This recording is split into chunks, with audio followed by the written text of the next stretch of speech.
अब फिर वापस मेरे बाबा बरबरीक माँ सिद्धम्बिका की, भोले बाबा की, नौ दुर्गाओं की पूजा में व्यस्त हो गए।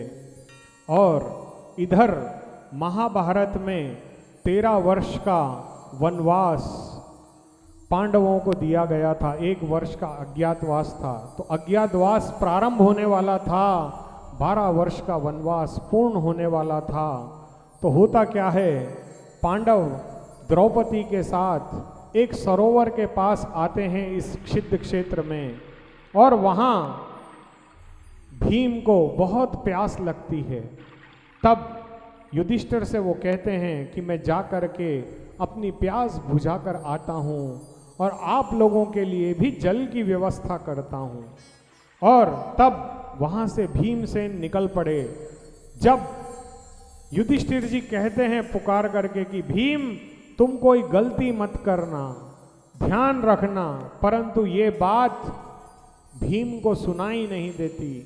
भीम चुपचाप अपनी मस्ती में मस्त उस सरोवर के अंदर जाते हैं और वहाँ पर पानी लेकर के कुल्ला करना शुरू कर देते हैं। अब यहाँ पर मेरे बाबा बरबरीक आकर के देखते हैं कि ये कोई मानव उस सरोवर के जल को अपवित्र कर रहा है। उनको गुस्सा आ जाता है और गुस्से में उनसे कहते हैं कि कौन हो तुम जो इस सरोवर के जल को अशुद्ध कर रहे हो। इससे मैं माँ सिद्धम्बिका और भोलेनाथ की पूजा करता हूँ, तुम कैसे ऐसे कर सकते हो, तुम ऐसे गलती ना करो। बहुत समझाते हैं। अब भीमसेन में भी 1000 हाथियों का बल था। होता है ना, जो पहलवान होता है वो किसी की नहीं सुनता। तब क्रोध आ जाता है भीम को, और साथ ही साथ मेरे बाबा को भी क्रोध आ जाता है। मेरे बाबा उसको ललकारते हैं। इस पर भीम उठ करके बाहर आ जाता है, दोनों में युद्ध शुरू हो जाता है। इतने में ही भोलेनाथ प्रकट होते हैं। बोल भोलेनाथ शिव शंभो की जय हो। अब मेरे भोले बाबा वहां आते हैं और क्या देखते हैं कि दादा और पौत्र में युद्ध हो रहा है। भगवान भोले शिव शंकर आके बोलते हैं, हे बरबरीक, ये तुम जिस पर प्रहार कर रहे हो बेटा, ये तुम्हारे दादा हैं, तुम्हारे पिता के पिता हैं।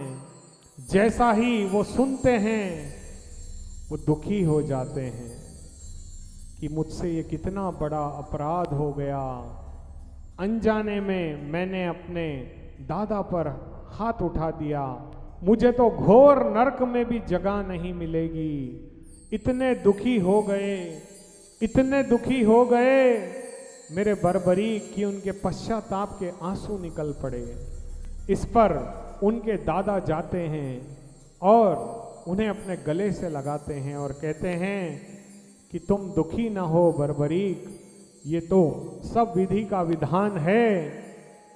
न मैं तुम्हें जानता था, न तुमने जन्म लेने के बाद मैंने कभी देखा था, तो कैसे तुम मुझे पहचानते। और तुमने जो किया है वो तुम्हारे योग्य है। मैं गलती कर रहा था क्योंकि मुझे प्यास अधिक लगी थी, तो मैंने बिना सोचे समझे ही उस जल का अपमान कर दिया। मुझे ऐसे करना नहीं चाहिए था। कभी भी हम जब स्नान करने जाते हैं ना किसी भी तीर्थ पे, तो इस बात का ध्यान रखना कि ठहरे हुए जल में कभी स्नान मत करना, कभी उसे अपवित्र मत करना। अगर ऐसा हम करते हैं तो हमारे करोड़ों जन्मों के संचित पुण्य समाप्त हो जाते हैं। कभी भी बहते पानी में ही हमें स्नान करना चाहिए, कभी भी ठहरे हुए पानी में हमें स्नान करना नहीं चाहिए। इससे देवताओं का अपमान होता है। और ये अपमान कई लोग तो हरिद्वार जैसे पुण्य क्षेत्र में भी जा कर के साबुन लगा के नहाते हैं, उस गंगा को मैली करते हैं। ये बहुत बड़ा अपराध है, हमें कभी ऐसा नहीं करना चाहिए। जिस नदी को हम लोग देवी की तरह पूजते हैं, यदि हम उसे अपवित्र करते हैं तो हमारे करोड़ों जन्मों के पापों का नाश नहीं होता, उल्टा हमारे पाप बढ़ जाते हैं, रिवर्स होता है काम। ये बात हमेशा याद रखना। एक बार की कथा है,